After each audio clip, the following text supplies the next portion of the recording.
Not so long ago, our children went to school to be educated, not indoctrinated. Reading, writing, arithmetic. When it came to the thorny topic of sex education, it was traditionally a teacher's job to equip children with the basics to allow them to stay safe from unwanted pregnancies, sexually transmitted diseases, and sexual predators. And whilst most parents were happy to leave the birds and the beads stuff to the teachers, sex education wasn't compulsory, leaving some parents the choice to opt out.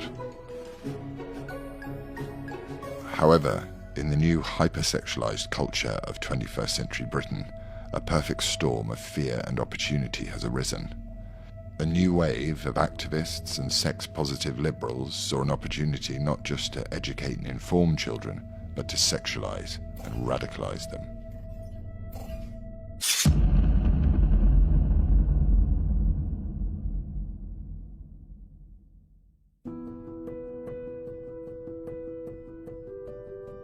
Unbeknownst to many parents, our children's education has become riddled with unproven, unscientific, radical sexual identity politics. The declaration of pronouns is enforced with rigor. Rejecting biology in favor of gender theory is the new normal. Exposing ever younger children to complicated ideas about sexuality is becoming an imperative. In particular, PSHE, or Personal, Social, Health and Economic Education, which includes relationships and sex education, RSE, has become a horror show. Sex education is a good example. That used to happen in secondary school. The Conservative government, for some reason, pushed through RSE as a replacement for sex ed, and now we have relationships and sex ed all into one bracket, which means it's being pushed further down into primary school. We now have primary kids being taught about masturbation, which I think is inappropriate, and I think most parents would. But this is the slippery slope, isn't it? There's no age appropriateness anymore. Drag queens, whose very names are often laden with sexual innuendo, are routinely invited to read books to primary-age school children. This is Miss Beaver, one of the performers involved in Bristol's Drag Queen story time. And in Paisley, a drag queen named Flowjob was invited to read books at Glencoates Primary School. Following a parental outcry when Flowjob's highly sexualized social media history was uncovered, SNP MP Mari Black, who was with Flowjob at the school event, lashed out, accusing those with concerns of, yes, you guessed it, homophobia. Mari said she completely applauded the school for putting on such a great day. Last summer in London, a Labour council invited a rainbow dildo butt monkey to host children's reading groups in libraries. Drag Queen Story Hour, which does exactly what it says on the tin, has now become a huge growth industry in our schools. However, the apprehension of having drag queens perform to young children is also shared by some drag queens themselves. I have no idea why you want drag queens to read books to your children. I have no idea. A drag queen performs in a nightclub for adults. There is a lot of filth that goes on, a lot of sexual stuff that goes on. And backstage, there's a lot of nudity, sex, and drugs. Okay? So I don't think that this is an avenue you would want your child to explore. Would you want a stripper or a porn star to influence your child? And then you just move your bum up and down like that, and that's twerking.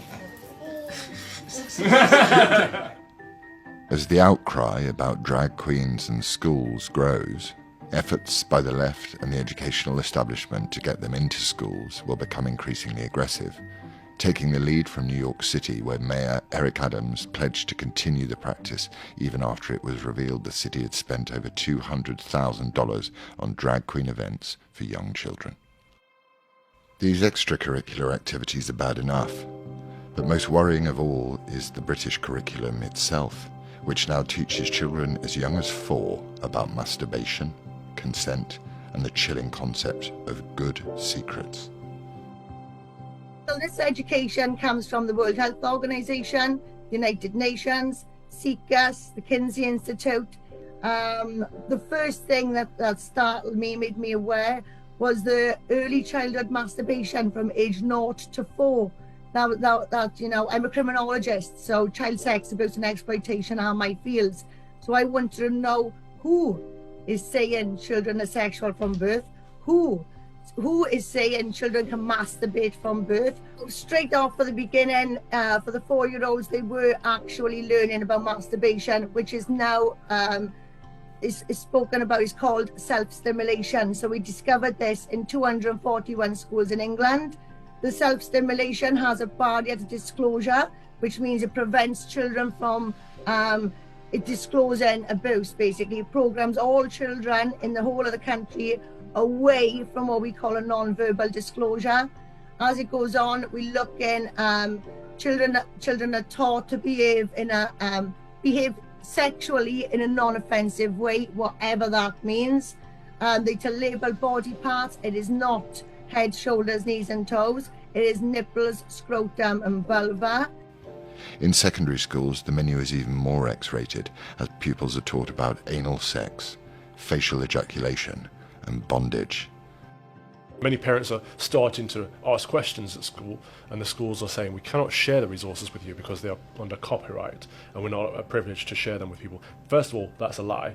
To share the resources with a parent is perfectly acceptable, and any school that uses copyright as an excuse not to show parents what they're teaching their children should be questioned further. Each and every parent, if they go into their school and they ask to see the PSHE or the trans inclusion across the curriculum, they will find their schools to be evasive. And that should frighten each and every one of us. Because if you don't know what your children are being taught, how on earth can you say that you are a committed parent to the safety and well-being of your children? You just can't. But the area of greatest concern should be the now widespread practice of schools teaching children about LGBTQ+ and trans ideologies. As children of all are told that you don't have to be a boy, you don't have to be a girl. Doctors guess your gender at birth. These ideas are not in schools to be discussed.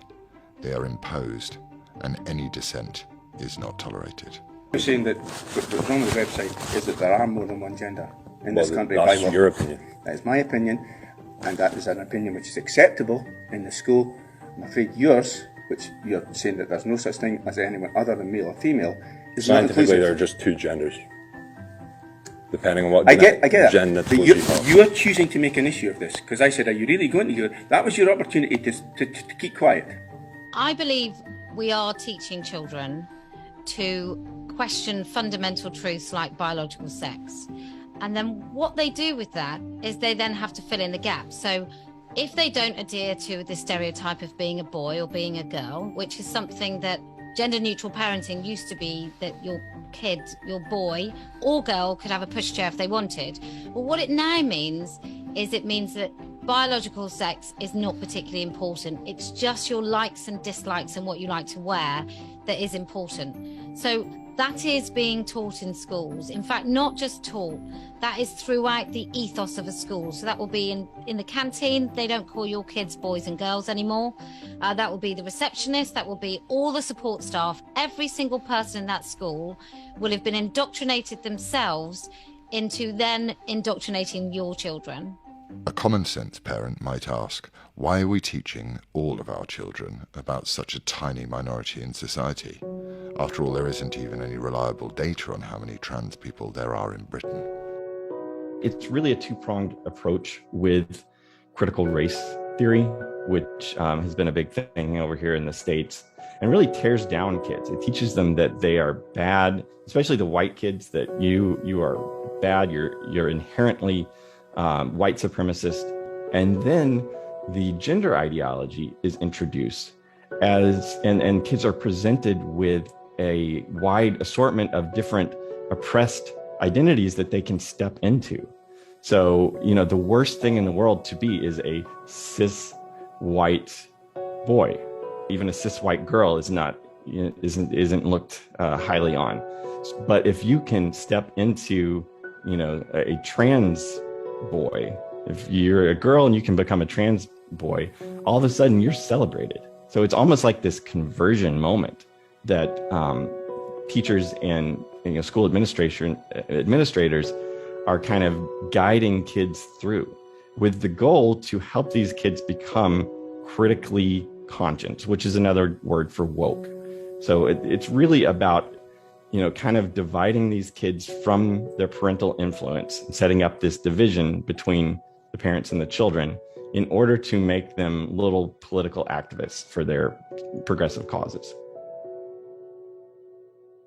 Rather than liberating individuals, tragically, data shows that trans people are among the least satisfied of citizens in the Western world. Whilst there is a question mark over their methodology, small selective surveys of the LGBT community have claimed that 40% of trans youths have attempted suicide. Trans activists might argue that this is because of society's non-acceptance of transgender individuals.